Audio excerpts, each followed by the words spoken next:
What's the meaning of art director?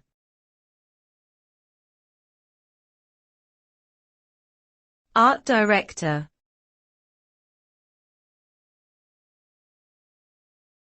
Art director.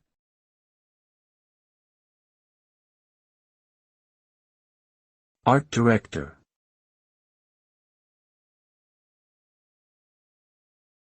Art director.